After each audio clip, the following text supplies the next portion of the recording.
ಥರ ಪೂರ್ತಿ ಗೆಡ್ಡೆಗಳನ್ನು ಸ್ವಚ್ಛವಾಗಿ ತೊಳೆದಿಡ್ಕೊಂಡಿದ್ದೀನಿ.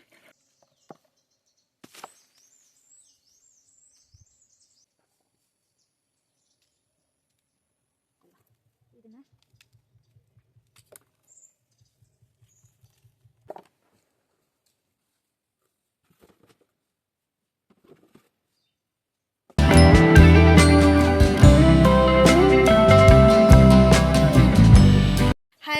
ಎಲ್ಲರೂ ಹೇಗಿದ್ದೀರಾ? ಎಲ್ಲರೂ ಸೂಪರ್ ಆಗಿದ್ದೀರಾ ಅಂತ ಅಂದ್ಕೊತೀನಿ. ಇವತ್ತು ನಾನು ಡೇರೆ ಗೆಡ್ಡೆನೆಲ್ಲ ಯಾವ ರೀತಿ ತೆಗಿತೀನಿ ಮತ್ತು ಯಾವ ರೀತಿಯಾಗಿ ಇಡ್ತಾ ಇದ್ದೀನಿ, ನೆಕ್ಸ್ಟ್ ಇಯರಿಗೆ ಯಾವ ರೀತಿಯಾಗಿ ನಾನು ಇಟ್ಕೊತಾ ಇದ್ದೀನಿ ಅಂತ ಹೇಳಿಬಿಟ್ಟು ನಿಮ್ಗೆಲ್ರಿಗೂ ತೋರಿಸುವ ಅಂತ ಹೇಳಿಬಿಟ್ಟು ಇವತ್ತು ವಿಡಿಯೋ ಮಾಡ್ತಾಯಿದ್ದೀನಿ. ಫಸ್ಟಿಗೆ ಯಾವ ರೀತಿಯಾಗಿ ಗೆಡ್ಡೆಗಳನ್ನು ಕೊಟ್ಟೊಳಗೆ ಹಾಕಿಟ್ಕೊತೀವಲ್ಲ ಅದನ್ನು ಯಾವ ರೀತಿಯಾಗಿ ತೆಗಿತೀನಿ, ಅದನ್ನು ಎಷ್ಟು ಜೋಪಾನವಾಗಿ ತೆಗಿಬೇಕು, ಯಾವ ರೀತಿ ತೆಗಿಬೇಕು ಅಂತೇಳಿ ಫಸ್ಟ್ ನೋಡುವ.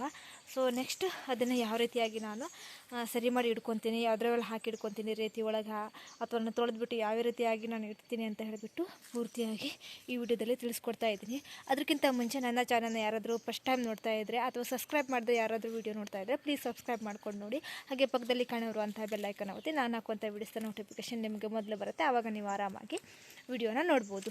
ಸೊ ಬನ್ನಿ, ಇವಾಗ ಈ ಥರ ಹಾಕಿದ್ದಿದೆ ಪ್ಲಾಟ್ ಒಳಗಷ್ಟೂ ಕೂಡ ಇದನ್ನು ಕರೆಕ್ಟಾಗಿ ಈ ಥರ ಬೇರು ಬರುತ್ತಲ್ಲ ಈ ಥರವಾಗಿ ಇದನ್ನೆಲ್ಲ ಕರೆಕ್ಟಾಗಿ ಕತ್ತರಿಯಿಂದನೋ ಅಥವಾ ಕತ್ತಿಯಿಂದನೋ ಯಾವುದರಿಂದನೋ ಕಟ್ ಮಾಡ್ಕೊಂಡ್ರೆ ಆಯಿತು. ಯಾವುದೇ ರೀತಿ ಅಂತ ಗೆಡ್ಡೆಗೆ ಪೆಟ್ಟಾಗಬಾರ್ದು. ಇದನ್ನು ಕಟ್ ಮಾಡಬೇಕಿದ್ರೆ ನೆಕ್ಸ್ಟ್ ಈ ಕೊಟ್ಟೆ ಒಳಗಿರುವಂಥ ಗೆಡ್ಡೆನ ಕರೆಕ್ಟಾಗಿ ತೆಗೆದುಬಿಟ್ಟು ಸೊ ನೆಕ್ಸ್ಟ್ ಪ್ರೊಸೆಸ್ನ ಮಾಡಬೇಕು. ಫಸ್ಟೇ ಗೆಡ್ಡೆನ ತೆಗಿಬೇಕು. ಮಣ್ಣೊಳಗೆ ಹಾಕಿಟ್ರೂ ಕೂಡ ಇದೇ ರೀತಿ ಸೇಮ್ ಆಗಿ ತೆಗಿಬೇಕಾಗತ್ತೆ. ಮಣ್ಣೊಳಗೆ ಹಾಕಿಟ್ರೆ ನೆಲದ ಮೇಲ್ಗಡೆಯಿಂದ ಮಣ್ಣು ಹಾಕಿಡ್ತಾರೆ, ಅದನ್ನು ಯಾವುದೇ ರೀತಿಯಾದಂಥ ಕಟ್ ಆಗಬಾರ್ದು, ಯಾವುದೇ ರೀತಿಯಂಥ ಪೆಟ್ಟು ಆಗಬಾರ್ದು, ಕಟ್ಟು ಆಗಬಾರ್ದು. ಅಂದರೆ ಆ ರೀತಿಯಾಗಿ ತೆಗೆದಿಡ್ಕೊಂಡ್ರೆ ಗೆಡ್ಡೆನೆಲ್ಲ ನಮ್ಮ ಮುಂದಿನ ವರ್ಷಕ್ಕೆ ಅದು ಚೆನ್ನಾಗಿರುತ್ತೆ. ಇಲ್ಲಾಂತಂದರೆ ಅದು ಕೊಳ್ತೋಗಿಬಿಡತ್ತೆ. ಹಾಗಾಗಿ ಗೆಡ್ಡೆನ ತೆಗಿಬೇಕಾದ್ರೆ ನಾವು ಸ್ವಲ್ಪ ಜೋಪಾನವಾಗಿ ತೆಗಿಬೇಕಾಗತ್ತೆ. ಈಗ ನಾವು ಫಸ್ಟ್ ಈಗ ಗೆಡ್ಡೆಗಳನ್ನೆಲ್ಲ ಸಪ್ರೇಟ್ ಮಾಡುವ. ಸೊ ಬನ್ನಿ, ಫಸ್ಟ್ ಏನಿದೆಯಲ್ಲ ಇದನ್ನು ಕರೆಕ್ಟಾಗಿ ಈ ಥರ ಬುಡನೆಲ್ಲ ಕಟ್ ಮಾಡ್ಕೊಡುವ. ಹೀಗೆ ಮೇಲೆ ಹಿಂಗೆ ಥರ ಕಟ್ ಮಾಡಿದ್ರೆ ಸಾಕಾಗತ್ತೆ. ಎಲ್ಲ ಬುಡಕ್ಕೂ ಕೂಡ ಇದೇ ಥರ ಮಾಡಿ ಕಟ್ ಮಾಡ್ಕೊಳ್ಬೇಕಾಯ್ತು. ಕಟ್ ಮಾಡಬೇಕಿದ್ರೆ ಒಂದು ಸ್ವಲ್ಪನ ಬೂಡನ ಸ್ವಲ್ಪ ಹೈಟಲ್ಲೇ ಕಟ್ ಮಾಡ್ಕೊಳ್ಳಿ. ನೆಕ್ಸ್ಟ್ ಎಲ್ಲ ಗೆಡ್ಡೆ ಎಲ್ಲ ತೆಗೆದಾದ್ಮೇಲೆ ಕರೆಕ್ಟಾಗಿ ಕಟ್ ಮಾಡ್ಕೊಳ್ಬೋದು. ಯಾಕೆಂದರೆ ಗೆಡ್ಡೆಗೆ ಏನಾದರೂ ಪೆಟ್ಟಾಯಿತು ಅಂತಂದರೆ ನೆಕ್ಸ್ಟ್ ಕೊಳ್ತು ಹೋಗೋ ಚಾನ್ಸಸ್ ಇರುತ್ತೆ. ಹಾಗಾಗಿ ಸ್ವಲ್ಪ ಮೇಲ್ಗಡೆನೇ ಕಟ್ ಮಾಡಿಕೊಂಡ್ರೆ ಚೆನ್ನಾಗಿರುತ್ತೆ. ಕರೆಕ್ಟಾಗಿ ಕಟ್ಟೆಲ್ಲ ಆಗಿದ ತಕ್ಷಣ ಬುಡನೆಲ್ಲ ಈಗ ಗೆಡ್ಡೆಗಳನ್ನೆಲ್ಲ ಕರೆಕ್ಟಾಗಿ ತೆಗಿಬೇಕಾಗತ್ತೆ. ಯಾಕಂದರೆ ನಾನು ಇದರಲ್ಲಿ ಮಣ್ಣನ್ನು ಸ್ವಲ್ಪ ರೇತಿನ ಮಿಕ್ಸ್ ಮಾಡಿ ಹಾಕಿರೋದ್ರಿಂದ ಈಸಿಯಾಗಿ ತೆಗಿಲಿಕ್ಕೆ ಬರ್ತಾ ಇದೆ ಮಣ್ಣನ್ನು ಈ ಥರ ಕೈಯಿಂದನೇ. ಇಲ್ಲಾಂತಂದರೆ ಒಂದು ಸ್ವಲ್ಪ ಕೋಲಿಂದ ಬಡಿದು ತೆಗೆದ್ರೂ ನಡೆಯುತ್ತೆ, ಇಲ್ಲಾಂತಂದರೆ ನೆಲಕ್ಕೆ ಜಪ್ಪಿದ್ರೂ ಕೂಡ ಈಸಿಯಾಗಿ ತೆಗಿಬೋದು. ಎಷ್ಟು ಚೆಂದವಾಗಿ ಬಂದಿದೆ ಅಂತ ಹೇಳ್ಬಿಟ್ಟು ನಿಮ್ಗೆ ಕಾಣಿಸ್ತಾ ಇರ್ಬೋದು ಯಾವ ರೀತಿ ಆಗಿದೆ ಅಂತ ಹೇಳಿ.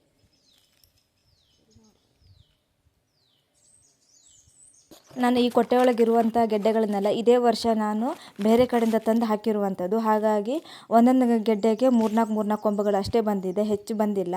ಮತ್ತು ಕೊಟ್ಟೆನೂ ಸ್ವಲ್ಪ ಚಿಕ್ಕದಾಗಿರೋದ್ರಿಂದ ಅಷ್ಟೊಂದು ಅದಕ್ಕೆ ಬೆಳವಣಿಗೆನೂ ಕೂಡ ಅಷ್ಟೊಂದು ಚೆನ್ನಾಗಾಗಿಲ್ಲ. ಯಾಕೆಂದರೆ ಅಷ್ಟೊಂದು ದೊಡ್ಡದು ಆಗೋದಿಲ್ಲ ಅಂತ ಹೇಳ್ಬಿಟ್ಟು ಚಿಕ್ಕ ಇರುವಂಥ ಕೊಟ್ಟೆ ಒಳಗೇನೆ ನಾನು ಹಾಕಿದ್ದಾಗಿತ್ತು. ಬೇರೆ ಕೊಟ್ಟೆ ಒಳಗೆ ಹಾಕಿದ್ರೆ ಇನ್ನು ಸ್ವಲ್ಪ ದೊಡ್ಡದಾಗಿ ಬೆಳೀತಿತ್ತೇನೋ. ಸೊ ಚಿಕ್ಕದಾಯಿತು ಕೊಟ್ಟೆನೂ ಕೂಡ. ಸೊ ನೀವು ಕೂಡ ಹಾಕೋದಿದ್ರೆ ಸ್ವಲ್ಪ ದೊಡ್ಡ ಕೊಟ್ಟೆಯಲ್ಲೇ ಹಾಕಿರಿ ಸಾಧ್ಯ ಆದಷ್ಟು.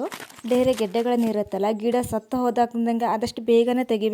ಇಲ್ಲಾಂತಂದರೆ ನಮ್ದು ಅಕಸ್ಮಾತ್ ನಾವು ಡೇರೆ ಗಿಡನೆಲ್ಲ ಬಿಸಿಲು ತಾಗುವ ಥರ ಜಾಗದಲ್ಲಿ ಇಟ್ಬಿಟ್ರೆ ಅಲ್ಲೇ ಒಂದು ಬಿಸಿಲು ಫುಲ್ ತಾಗಿಬಿಟ್ಟು ಕೊಳೆಯೋ ಚಾನ್ಸಸ್ ಇರುತ್ತೆ. ಯಾಕೆಂದರೆ ಮಣ್ಣಿನೊಳಗೆ ಇರುತ್ತಲ್ವ, ಹಾಗಾಗಿ ಅದು ಅಲ್ಲೇ ಒಣಗಿ ಹೋಗಿ ಫುಲ್ಲಾಗಿ ಕೊಳೆಯೋ ಚಾನ್ಸಸ್ ಇರುತ್ತೆ. ಅದು ಗಿಡ ಸಾಯ್ತಿದ್ದಂಗೆ ಒಂದು 15 ದಿನದೊಳಗೆ ನಾವು ಗೆಡ್ಡೆನೆಲ್ಲ ತೆಗೆದುಬಿಟ್ರೆ ಚೆನ್ನಾಗಿರುತ್ತೆ. ಇಲ್ಲಿ ಪೂರ್ತಿ ಗೆಡ್ಡೆನೆಲ್ಲ ತೆಗೆದು ಇಟ್ಕೊಂಡಿದ್ದೀನಿ. ಇವಾಗ ಇದನ್ನು ಪೂರ್ತಿಯಾಗಿ ಕ್ಲೀನ್ ಮಾಡುವ. ಈ ಗೆಡ್ಡೆಗಳನ್ನೆಲ್ಲ ಏನಿದೆಯಲ್ಲ ಇದನ್ನು ಕರೆಕ್ಟಾಗಿ ಈಗ ಕ್ಲೀನ್ ಮಾಡ್ಕೊಳ್ಳಿ. ಇದನ್ನು ಕೊಂಬೆನೂ ಉಂಟಲ್ಲ ಇದನ್ನೆಲ್ಲ ಈಗ ಕರೆಕ್ಟಾಗಿ ಕ್ಲೀನ್ ಮಾಡ್ಕೊಳ್ಳುವ. ಇದನ್ನು ಈ ಥರ ಕೊಂಬನ್ನೆಲ್ಲ ಕಟ್ ಮಾಡಬೇಕಿದ್ರೆ ಅಕಸ್ಮಾತ್ ಏನಾದರೂ ಕತ್ತಿಂದಾಗಿರಲಿ ಕತ್ತರಿಂದಾಗಿರಲಿ ಅಥವಾ ಎದರಿಂದನೇ ಆಗಿರಲಿ ಕಟ್ ಮಾಡಬೇಕಿದ್ರೆ ಗೆಡ್ಡೆಗೆ ಏನಾದರೂ ತಾಕ್ತು ಅಂದರೆ ಆ ಗೆಡ್ಡೆ ಕೊಳ್ತೋಗ್ಬಿಡತ್ತೆ. ಹಾಗಾಗಿ ಕಟ್ ಮಾಡಬೇಕಾದ್ರೆ ಸ್ವಲ್ಪ ಹುಷಾರಾಗಿ ಕಟ್ ಮಾಡಬೇಕು. ಹಾಗೆ ಇಟ್ಟರೂ ಕೂಡ ನಡೆಯುತ್ತೆ. ನಾನು ಕೊಂಬೆನೆಲ್ಲ ಉದ್ದ ಆಗಿರುತ್ತಲ್ವ, ಹಾಗಾಗಿ ಇಡೋಕೆ ಒಂದು ಸ್ವಲ್ಪ ಕಷ್ಟ ಆಗುತ್ತೆ, ದೊಡ್ಡ ದೊಡ್ಡ ಜಾಗ ಬೇಕಾಗತ್ತೆ ಅಂತ ಹೇಳ್ಬಿಟ್ಟು ಕರೆಕ್ಟಾಗಿ ಕ್ಲೀನ್ ಮಾಡ್ಕೊತಾ ಇದ್ದೀನಿ. ಹಾಗಂತ ಗೆಡ್ಡೆಗೆ ಬಂದಿರುವಂಥ ಬೇರುಗಳನ್ನು ಯಾವುದೂ ಕೂಡ ನಾನು ಕಟ್ ಮಾಡ್ಕೊತಾ ಇಲ್ಲ. ಜಸ್ಟ್ ಗಿಡ ಬಂದಿರುತ್ತಲ್ಲ ಕೊಂಬು ಅದನ್ನು ಮಾತ್ರ ಕಟ್ ಮಾಡ್ಕೊತಾ ಇದ್ದೀನಿ. ಪೂರ್ತಿಯಾಗಿ ಇದನ್ನು ಕ್ಲೀನ್ ಮಾಡ್ಕೊತಾ ಇದ್ದೀನಿ. ಇದನ್ನು ಪೂರ್ತಿಯಾಗಿ ಕ್ಲೀನ್ ಆದಮೇಲೆ ಇದನ್ನು ಕರೆಕ್ಟಾಗಿ ನೀರಲ್ಲಿ ಹಾಕಿ ತೊಳ್ಕೊಳ್ಬೇಕು.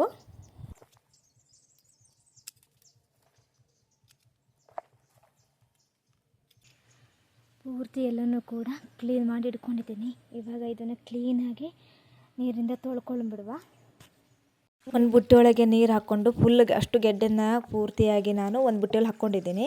ಹಾಗೆ ಕೈಯಿಂದನೇ ಕರೆಕ್ಟಾಗಿ ಕ್ಲೀನಾಗಿ ತೊಳ್ಕೊತಾ ಇದ್ದೀನಿ ನಾನು, ಯಾಕೆಂದರೆ ಮಣ್ಣೆಲ್ಲ ಕರೆಕ್ಟಾಗಿ ಹೋಗಲಿ ಅಂತ ಹೇಳ್ಬಿಟ್ಟು. ತುಂಬ ಗೆಡ್ಡೆಗಳಿರ್ತಾರೆ, ಅದನ್ನು ಯಾವುದೂ ಕೂಡ ನಾನು ಬಿಡಿಸಿಲ್ಲ. ಹಾಗಾಗಿ ಒಳಗಡೆ ಎಲ್ಲ ಮಣ್ಣು ಇರುತ್ತೆ ಅಂತ ಹೇಳ್ಬಿಟ್ಟು ಈ ಥರ ಕ್ಲೀನಾಗಿ ಒಂದೊಂದೇ ತೊಗೊಂಡು ತೊಳಿತಾ ಇದ್ದೀನಿ. ನೀರು ಕಡಿಮೆ ಇತ್ತು ಅಂತ ಅಂದವರಿಗೆ ನೀರಲ್ಲಿ ಹಾಕಿ ಒಂದು 10 ನಿಮಿಷಗಳ ಕಾಲ ಈ ಥರ ನೆನೆಸಿಟ್ಟಾಗ ಮಣ್ಣೆಲ್ಲ ಪೂರ್ತಿಯಾಗಿ ನೀರಲ್ಲಿ ನೆನೆಯುತ್ತಲ್ಲ, ಆವಾಗ ಆರಾಮಾಗಿ ಮಣ್ಣೆಲ್ಲ ಸಪ್ರೇಟ್ ಆಗುತ್ತೆ.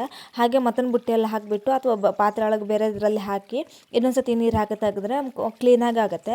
ಇಲ್ಲಿ ನಾನು ಒಂದೊಂದೇ ಆಗಿ ಕೈಯಿಂದ ಈ ಥರ ಮಾಡಿ ಸಪ್ರೇಟಾಗಿ ತೊಳಿತಾ ಇದ್ದೀನಿ. ಯಾಕೆಂದರೆ ಒಂದು ಸಪ್ರೇಟ್ ಆಗುವಂಥ ಗೆಡ್ಡೆಗಳನ್ನು ಕೂಡ ಬಿಡಿಸ್ಲಿಕ್ಕೆ ಬಂತಂದರೆ ಬಿಡಿಸ್ತಾ ಇದ್ದೀನಿ. ಹಾಗಾಗಿ ಒಂದೊಂದೇ ಗೆಡ್ಡೆನ ತಗೊಂಡು ಈ ಥರ ಮಾಡಿ ಕ್ಲೀನಾಗಿ ತೊಳ್ಕೊತಾ ಇದ್ದೀನಿ.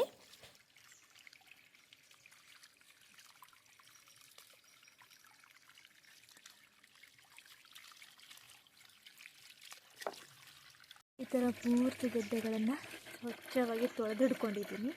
ಈಗ ಇದಕ್ಕೆ ಸ್ವಲ್ಪ ಬೂದಿ ನೀರಲ್ಲಿ ಹಾಕಿ ಒಂದು 10 ನಿಮಿಷಗಳ ಕಾಲ ನೆನೆಸಿಡುವ. ಇಲ್ಲಿ ಬಿಟ್ಟು ಒಳಗೆ ನೀರನ್ನು ಆಲ್ರೆಡಿ ಹಾಕ್ತಾಯಿದ್ದೀನಿ.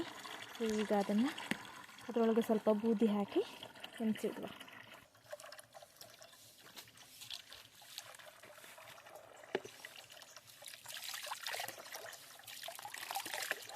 ಬೂದಿನ ನೀರಲ್ಲಿ ಕರೆಕ್ಟಾಗಿ ಕಲಗಿಸಿ ಹಾಗೆ ಅಷ್ಟು ಗೆಡ್ಡೆಗಳನ್ನು ಕೂಡ ಆ ಬೂದಿ ನೀರಲ್ಲಿ ಒಂದು 10 ನಿಮಿಷಗಳ ಕಾಲ ಈ ಥರ ನೆನೆಸಿಟ್ಟಿದ್ದೀನಿ. ಏನಾದರೂ ಕ್ರಿಮಿಕೀಟಗಳೇ ಇದ್ದರೆ ಅಲ್ಲೇ ಹೋಗಲಿ ಮತ್ತು ಯಾವುದೇ ರೀತಿಯಾದಂತಹ ಹುಳ ಬೀಳದೆ ಇರಲಿ ಅಂತ ಹೇಳಿಬಿಟ್ಟು ನಾನು ಈ ಥರ ಬೂದಿ ಒಳಗೆ ಹಾಕಿಬಿಟ್ಟು ಇಡ್ತಾ ಇದ್ದೀನಿ ಒಂದು 10 ನಿಮಿಷಗಳ ಕಾಲ ಅಷ್ಟೇ. ಸೊ ಅಷ್ಟನ್ನು ಕೂಡ ಕರೆಕ್ಟಾಗಿ ನೆನೆಸಿ ಈ ಥರ ಒಂದು 10 ನಿಮಿಷ ಇಟ್ಟರೆ ಸಾಕು, ಅದು ಕರೆಕ್ಟಾಗಿ ಹೀರ್ಕೊಳ್ಳುತ್ತೆ ಮತ್ತು ಯಾವುದೇ ರೀತಿಯಂಥ ಕ್ರಿಮಿಕೀಟ ಇದ್ದರೆ ಅಲ್ಲೇ ಸತ್ತೋಗ್ಬಿಡತ್ತೆ ಅಂತ ಹೇಳಿಬಿಟ್ಟು ಈ ಥರ ಮಾಡಿದ್ದೀನಿ. ಸೊ 10 ನಿಮಿಷಗಳ ಆದಮೇಲೆ ಅದು ಬುಟ್ಟಿಯಿಂದ ಮತ್ತೆ ರಿಟರ್ನಾಗಿ ಖಾಲಿ ಮಾಡ್ತಾ ಇದ್ದೀನಿ.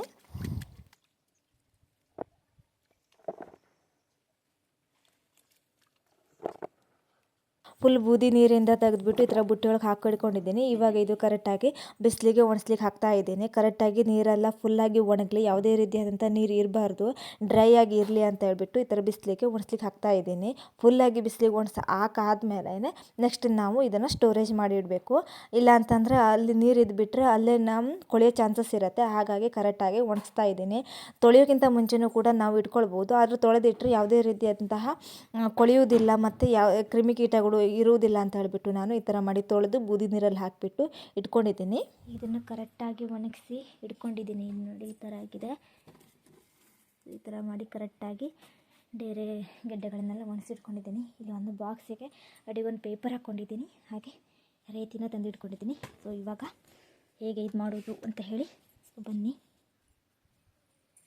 ನಾನು ಬಾಕ್ಸ್ ಇರುತ್ತಲ್ಲ, ನಾರ್ಮಲಾಗಿ ಯಾವುದ್ರದ್ದೇ ಒಂದು ಬಾಕ್ಸ್ ಇರುತ್ತಲ್ಲ, ಆ ಬಾಕ್ಸನ್ನು ತೊಗೊಂಡಿದ್ದೀನಿ. ಬಾಕ್ಸ್ ಅಡಿಗೆ ಒಂದು ಪೇಪರ್ ಹಾಕ್ಕೊಂಡಿದ್ದೀನಿ.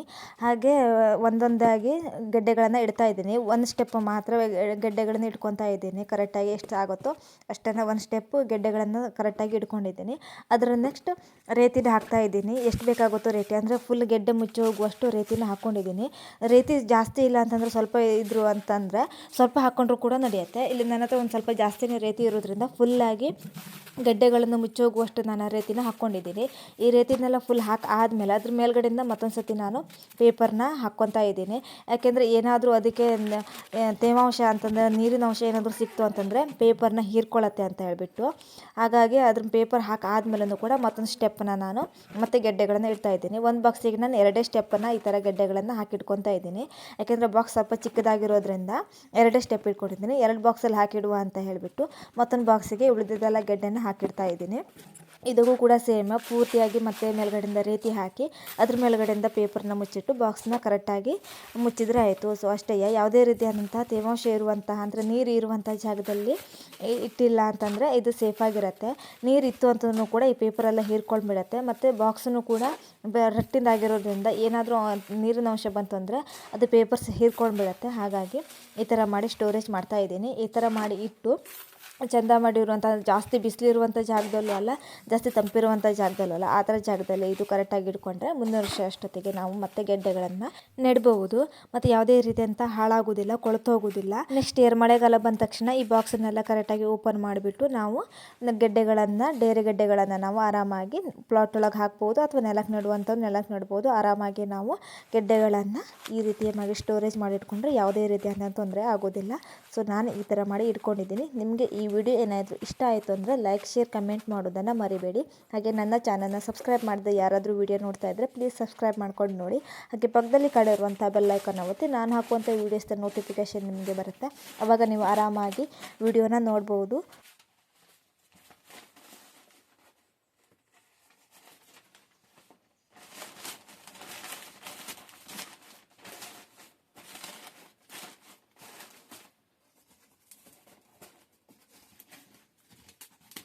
ನೋಡ್ಕೊಂಡು ಬಂದ್ರಲ್ಲ ನಾ ಡೇರೆ ಗೆಡ್ಡೆಗಳನ್ನೆಲ್ಲ ನಾನು ಯಾವ ರೀತಿ ಮಾಡಿ ಇಟ್ಕೊಂಡಿದ್ದೀನಿ ಅಂತ ಹೇಳ್ಬಿಟ್ಟು. ಸೊ ಈ ರೀತಿ ಮಾಡಿ ಇಟ್ಕೊಂಡ್ರೆ ನೆಕ್ಸ್ಟ್ ಇಯರ್ ಚೆನ್ನಾಗಿ ಗೆಡ್ಡೆಗಳನ್ನೆಲ್ಲ ಕರೆಕ್ಟಾಗಿ ಇರುತ್ತೆ. ಹಾಗಾಗಿ ನಾನು ಈ ಥರ ಮಾಡಿ ಇಟ್ಕೊಂಡಿದ್ದೀನಿ. ಸೊ ನೀವು ಏನಾದರೂ ಡೇರೆ ಗೆಡ್ಡೆಗಳನ್ನೆಲ್ಲ ಈ ಥರ ಮಾಡಿ ಇಟ್ಕೊಂಡು ನೋಡಿ, ಗೊತ್ತಾಗುತ್ತೆ ನಿಮಗೆ ಯಾವ ರೀತಿ ಇರುತ್ತೆ ಅಂತ ಹೇಳ್ಬಿಟ್ಟು. ಸೊ ಈ ವಿಡಿಯೋನ ನಾನು ಬೇಗ ಅಪ್ಲೋಡ್ ಮಾಡಬೇಕಿತ್ತು, ಯಾಕಂದರೆ ತುಂಬ ಲೇಟಾಗಿಬಿಟ್ಟಿದೆ. ಸೊ ನನಗೆ ಸಿಕ್ಕಿರಲಿಲ್ಲ ಡೇರೆ ಗೆಡ್ಡೆಗಳನ್ನ ತೆಗೆದು ಇಡೋಕ್ಕೆ ಟೈಮ್ ಆಗಿರಲಿಲ್ಲಾಗಿತ್ತು. ಸೊ ಸ್ವಲ್ಪ ಲೇಟ್ ಆಯಿತು ಅನಿಸುತ್ತೆ ನಾನು ಹೇಗೆ ಇಟ್ಕೊಳ್ಳೋದು ಅಂತ ಹೇಳಿ ತೋರಿಸೋದಕ್ಕೆ. ಸೊ ಆದರೂ ಕೂಡ ಇನ್ನೂ ಯಾರಾದರೂ ಮುಂದೆ ನೆಕ್ಸ್ಟ್ ಇಯರ್ಸಿಗಾದರೂ ಯೂಸ್ ಆಗುತ್ತೆ ಯಾವ ರೀತಿ ಇಡಬೇಕು ಅಂತ ಹೇಳಿಬಿಟ್ಟು. ಸೊ ನಾನಂತೂ ಈ ಥರ ಇಟ್ಟಿದ್ದೀನಿ. ಸೊ ನೀವು ಒಮ್ಮೆ ಈ ಥರ ಮಾಡಿ ಟ್ರೈ ಮಾಡಿ ನೋಡಿ. ಸೊ ಡೇರೆ ಗೆಡ್ಡೆಗಳನ್ನೆಲ್ಲ ಹೇಗಿರುತ್ತೆ ಅಂತ ಹೇಳಿ. ಸೊ ನೆಕ್ಸ್ಟ್ ಇಯರ್ನ ಗೆಡ್ಡೆ ಹೇಗಿರುತ್ತೆ ಅಂತ ಹೇಳಿಬಿಟ್ಟು ಮಳೆಗಾಲ ಸ್ಟಾರ್ಟ್ ಆದಾಗ ನಿಮಗೆ ಅದನ್ನು ಓಪನ್ ಮಾಡಿ ತೋರಿಸ್ತೀನಿ ಯಾವ ರೀತಿ ಇರುತ್ತೆ ಅಂತ ಹೇಳಿಬಿಟ್ಟು. ಸೊ ಆವಾಗ ನಿಮಗೆ ಗೊತ್ತಾಗುತ್ತೆ ಯಾವ ರೀತಿ ಇರುತ್ತೆ ಅಂತ ಹೇಳಿಬಿಟ್ಟು. ಸೊ